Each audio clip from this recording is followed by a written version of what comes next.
Jim, you just showed us the new and improved Mark Twain Hotel and Museum that is now accessible on the ground floor, and that was a very interesting. Now, as you preserve the history of the hotel, you've been diligently working on modernizing it and preparing it for the future. As you told me, you guys have owned it now for more than 2 years. Could you just briefly describe what was the condition of the hotel and the occupancy when you received it, and the changes that you have implemented thus far? So we purchased a hotel, but it was not a hotel anymore. It was an apartment building on 6 floors and offices on 2 floors. And we purchased it during the pandemic in December of 2020. At that point, the building had been maintained but not modernized. The building was in overall good condition, but not updated. All the updating that was done to the building, the majority had been done in 1974 when it was converted from the hotel into the offices and into the apartments. So the easiest way to describe it, it was extremely dated, like 1974, as far as the apartments went. Different renovations had occurred in the office spaces, and but again, most of that renovations occurred in the 70s and 80s, not too many modern renovations.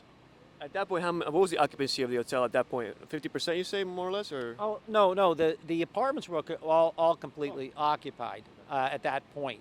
There were a lot of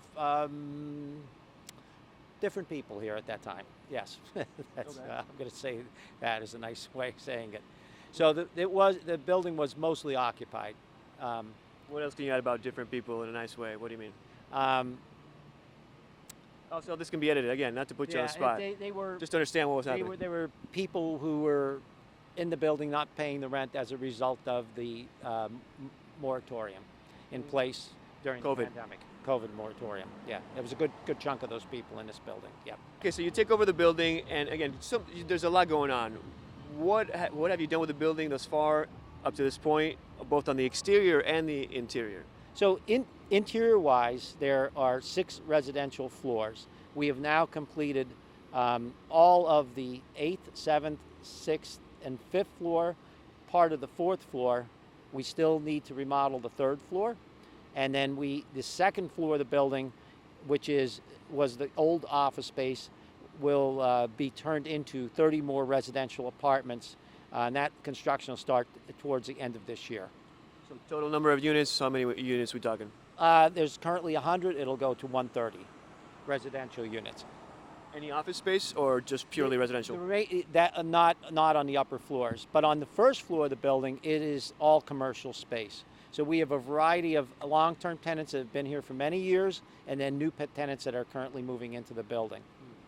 Another major part of it is the roof. Tell us what work has done on the roof, and then there is also possible plans for an outdoor space on this secondary roof, right?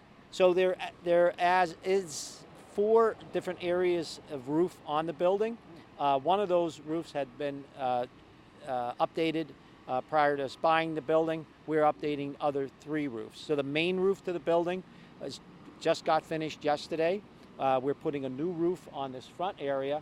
That will become an outdoor space that we hopefully will become a sushi bar as well. And then there's another area of the building that by the end of the fall, that roof will be changed. So by the end of the fall, 100% of the roofs have been changed on the building. Fantastic. Another change, as you were describing earlier on the exterior, is the windows on the ground floor and the doors. Just tell us a little bit about the work happening on the exterior area of the ground floor. So I'll get into detail, but before I even get into that, I will tell you, last year at this time, we completely pressure washed the entire building.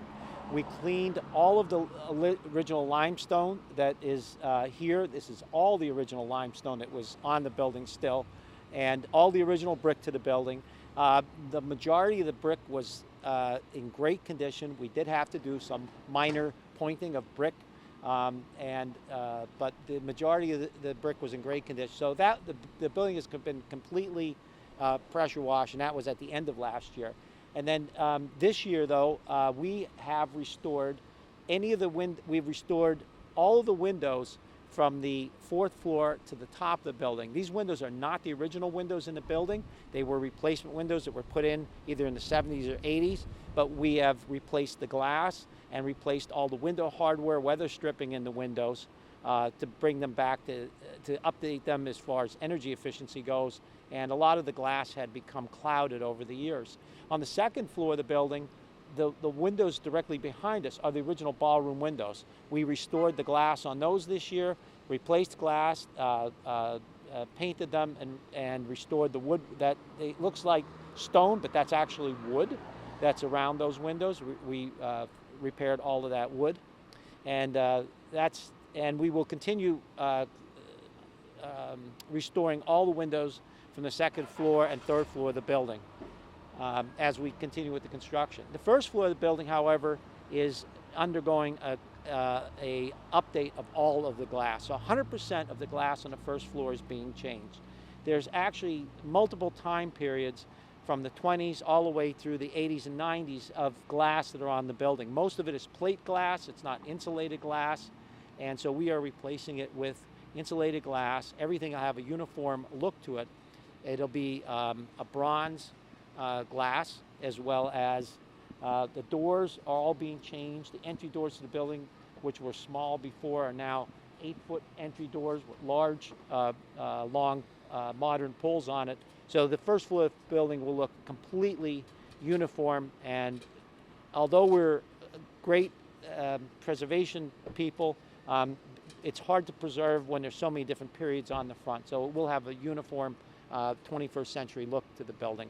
The awnings were not part of the original hotel. They were added at some later period, but earlier this year we recovered all the new awnings with a new look and new lettering, and so they've all been replaced. One last thing, Jim. You're not from here, are you? I'm not. Where are you from, may I ask? Hazleton, Pennsylvania.